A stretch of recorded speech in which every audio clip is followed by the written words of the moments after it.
Today they want me to talk to you about disease because humans have lots of disease that they can come down with. And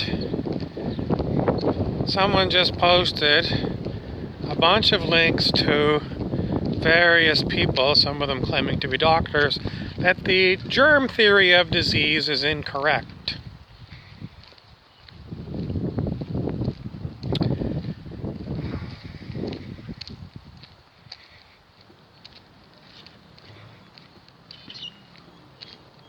Is the germ theory correct? That is, if you acquire a toxic germ,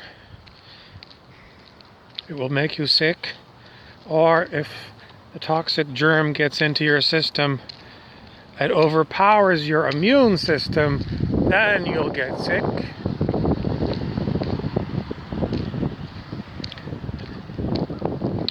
There's also other theories that you can get sick from poisons in your environment. And genetic causes of disease.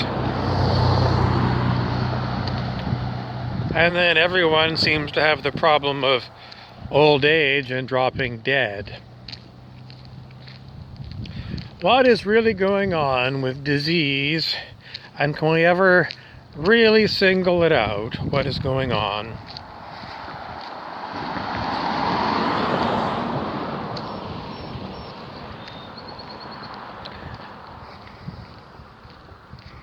In an ideal world, wouldn't you think everyone would want to be healthy? I mean, would somebody want to be sick on purpose? Well, if you think of a 7-year-old who doesn't want to go to mandatory schooling, the 7-year-old might make up a story saying, I've got a sore throat and I don't want to go to school today. Why is it that the 7-year-old doesn't want to go to mandatory school? So that they make up a lie about it. Is it because something at school is unpleasant? Like there's someone at school that they have to sit next to that they don't like, who said something to them and they don't want to go there because they don't want to experience that person again? Or is the teacher just hard? Or is it that they would prefer to watch, in my day, stay home and watch TV? In today's day, maybe it's, I've been playing this game on my tablet and I just want to play my game. I don't want to go to school. Or maybe it's winter time and I don't want to walk to school in the cold. Or it's summertime, like not here. I mean, it's not really too hot to walk, but maybe someplace in the south it's already too hot and I don't want to walk to school. I just don't like walking to school. So a million reasons why someone doesn't want to go to mandatory schooling.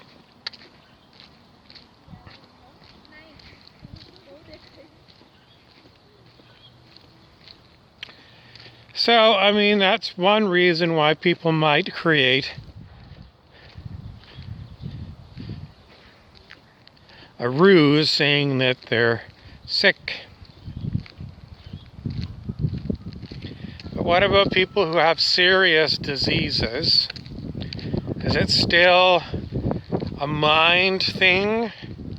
Somehow they created the disease in their mind.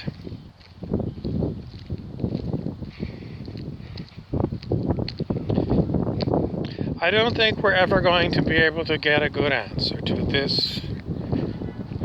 There are too many ways of telling a story. And if you were going to try and get the world to give up the germ theory of disease, you'd have to replace it with something else. I mean, people take antibiotics and their infections tend to go away.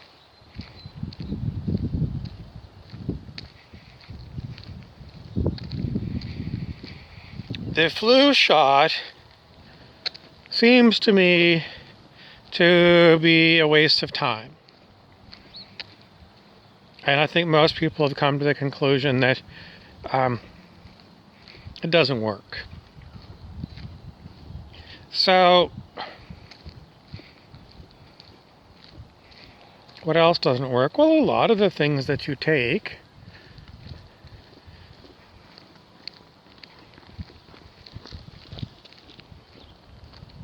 sometimes you're given an antibiotic and it doesn't work, so you ask for a different one.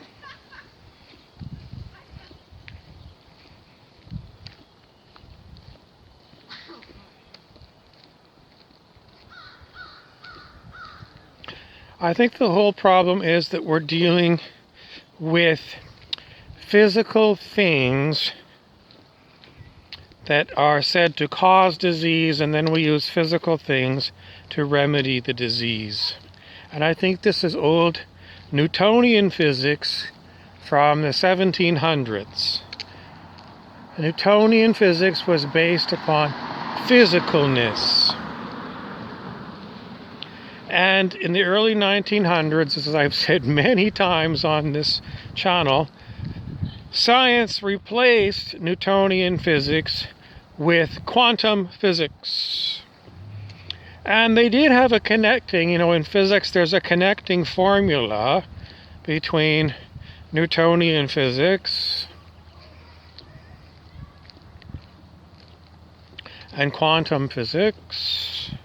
Because I remember in physics class, we did do these connections between E equals mc squared, which is kind of a quantum, I don't know if it's kind of, but it certainly sounds more advanced than Newtonian physics. And I'm being blocked. I'm being blocked from telling you the truth. And it's very annoying. What do I mean by being blocked?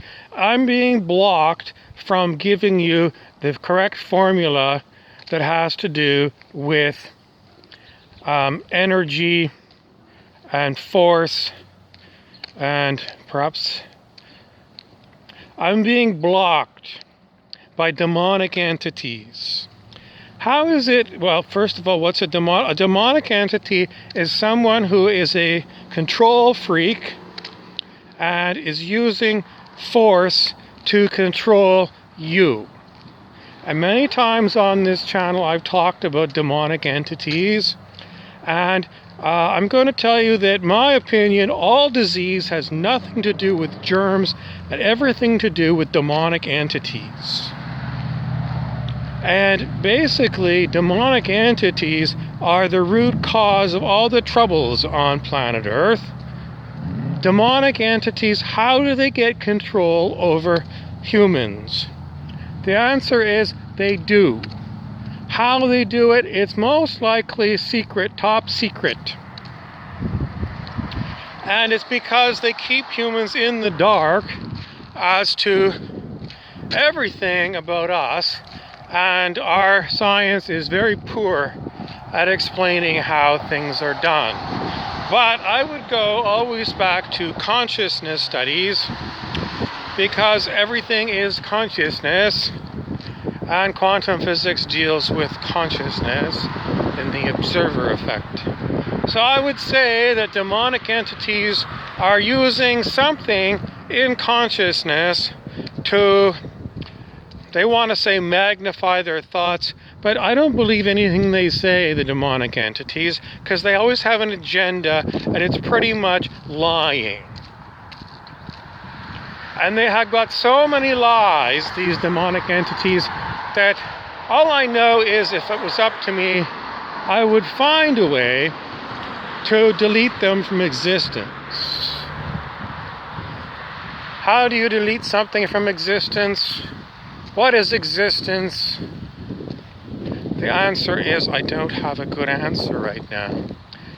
And I don't want to tell you that the demonic entities love for me to talk about them because they are primarily self-important. Demonic entities love to be in control of others. And that is what they do. If you ever experience something horrible in your life, you can blame demons. I do. And they agree that they are the cause of it all. Someone else might say, no, it cannot be the demons that are doing what is being done, because there is no doer doing anything. And I noticed that Aaron Abke on YouTube just has got a new video talking about Zen and there is no doer. So if you really want good information, go to YouTube, look up Aaron Abke, Aaronabke. He's a very good young man as far as getting his information across. Is he telling you the truth? Well, he's telling you a story. You have to decide if it's true or not. In any event, the reason why germs don't cause disease is because everything that you see here, according to Newtonian physics, is physical. It's made up of atoms and molecules, which are made up of subatomic particles, which are made up of smaller and smaller particles, and mostly empty space. And if you want to explain what it is from a quantum perspective, I don't know how to explain it in quantum. The famous scientists from the 1900s said, if you think you understand quantum physics, you don't. And maybe somebody did, and then there's been many more scientists since then. But I don't like saying that you can't understand these things. I don't really understand why it is that I have got other entities who interfere with me.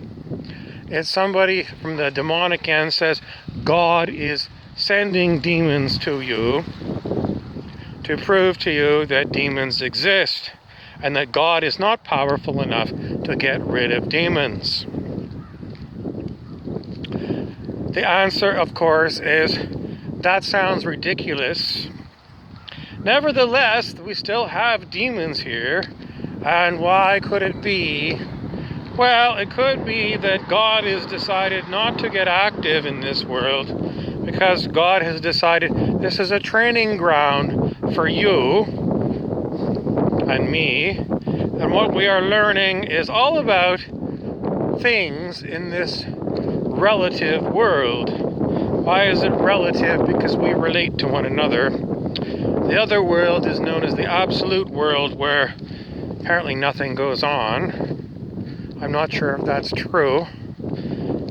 Very difficult to give you any good information, given the fact that I don't have good information. But I do have personal experience, and I know that when I'm giving a talk, and I'm trying to give you facts, I can't get them sometimes. And other times, I've got demons talking in my head, talking about what they want me to talk about. And I don't choose the words, but I do hear the words of the demons. And some other aspect of consciousness decides what to use when speaking. So is it this other aspect? I mean, it's just words. It's words. It's words. It's words. It's words. It's words. It's words. What is really going on is difficult to say for sure, given the fact that we're incredibly stupid organisms called human beings. Thank you for watching.